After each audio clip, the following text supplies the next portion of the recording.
incredibly exciting time for Dr. Marjorie Dixon. Give her a big round of applause because you've been very busy, okay? I'm not going to get you to say it. We're going to show everyone what you have been up to. Take a look at this. We are here for the grand opening of the new Inova Fertility and Reproductive Health, which is my baby. It's been a long time coming, and it is the ideal for women's fertility treatment and women's health care. Well, because I actually had fertility therapy in a variety of clinics, both in the US and Canada, and I didn't feel like the approach to care was from the patient's perspective, and it wasn't from a woman's perspective. It wasn't a calm environment. There wasn't a lot of attention to the details that make a lot of difference in people's ability to, even if the care is not successful, to feel like they are heard, like they are being considered, and also that all of their needs, not just pumping people with medications or seeing them for getting eggs out of them or in vitro, but also looking at the woman as a whole and having emotional support and other allopathic therapy. The feedback that I'm getting from patients, that all of us are getting from the patients, is that they really love the environment. They feel also like this individualized approach to patient care, and the accessibility and the timeliness of their care makes a difference to their overall well-being. And I already get people saying, like, this is the best thing ever. Why don't other people do this? And you know what? Amen. Like, may it happen. May everybody decide that this is the way to go. It is open. It is ready for business. It's shocking for you to even see that. Yeah. People are in there, in that building, in that 15,000 square foot building, and it belongs to you, and you're helping women out with their health care. Amazing, Marjorie. I'm so proud of you. It's like a dream. It's incredible. It's so cool. Thanks to you, also, everyone is going to be taking home a gift bag from Inova. So she's brought a gift bag for us. Really quickly, before we get into our topic, what are the sorts of healthcare, areas that will be covered at Inova? So it's for all aspects of a woman's lifetime of health, right? So there's premenopausal, there is during your reproductive lifespan, there's fertility care, so we do IVF, in vitro, etc. Yeah. Ovulation, we've already gotten lots of people pregnant already. It has nice. Good juju, you know? She's just knocking people out left, right, and center. And no sperm I have. That sounded terrible. Well, you know. Awful. With other people's, I can't fix it. Just, too late. Yeah. But that's what you do. You do fertility. So part of the whole process, the reproductive process, it has to do with libido. And I can't tell you the amount of Facebook posts, emails I get sent directly, letters I get sent directly from women and men that have issues with low libido. We want to spend some time talking about it.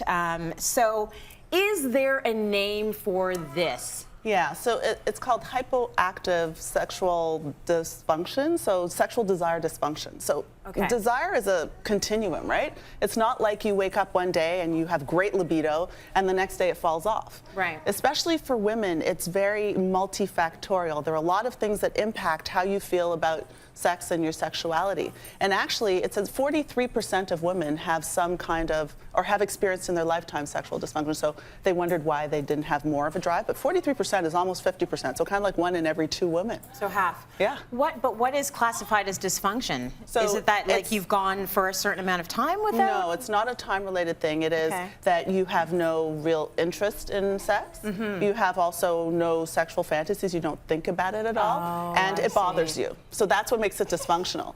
It's okay to not be interested in sex if it doesn't bother you. But if you feel disrupted, like what's wrong with me, there's something that you need to address because it's not who you knew you were or who you are, then that's something that you need to address. So this is when it's beyond, it's not as simple as, well, there are dishes in the sink. I can't have sex with you right now. Yeah, no. It's way beyond this. This is like there's no desire. Well, maybe, I don't know, maybe the dishes in the sink will make you feel like not sexy. But it's a little bit. But you know what's sexy? When the dishes are done. I know. Right?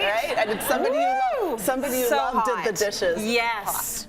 Right? That's hot. But it's different in as much as it's something that's pervasively disruptive to you. So, and then there are a whole bunch of things that can actually contribute to it. So it's important to know that people want to, like, I want my sex drive back. I want to take a pill. I want some magic wand, I want to do something, talk to something and I'll be fixed. And it's not exactly that. And it's not just that way for women, it's that way for women and men too. Right. It's just that men have testosterone, which drives, this androgen drive is a little bit different, so their drive is different. But if you have other disruptive things, relationships, psychological things, physical things, life stressors, gosh, life is stressful. We talk about on Cityline all the time about how stress impacts your health, impacts everything, but it impacts your libido quite particularly, and our lives are stressful. Yeah, they are. So what can you do about it? Is there anything you can do about it? It's important to look at all of the things in your life, your relationship. Is there something in your relationship? So if there's been infidelity in the past, that can make you, even if you do feel like you want to be with this person, that may kill it for you, right? And so maybe you need some psychotherapy and talking or couples therapy about that. Right. If you have a chronic illness, if you have hypertension, diabetes, something else that you're being treated for, that impacts how you feel about yourself, so your drive won't be the same. But for women, particularly because our reproductive lifespans are marked by the hormones, we might even notice during our reproductive years that there's a period between the end of your period and where you ovulate, kind of like day 7 to 14 of an average cycle, where you feel a little bit more randy. Yeah. So that's related to your hormones. Right. So that's estrogen. So as you are getting ready to ovulate, when estrogen gets higher and higher, your libido goes up. Okay. So imagine what happens at menopause. It goes down. Way down. And then what I've also heard from women that are going through menopause is that it can also be painful on top of that. So not only is the desire there, but sex doesn't feel good anymore. And so then why would you even want to go there? Exactly. So estrogen has an effect on the vaginal tissues. Yeah. So that the vaginal tissues actually, we've talked about this before, shrink up.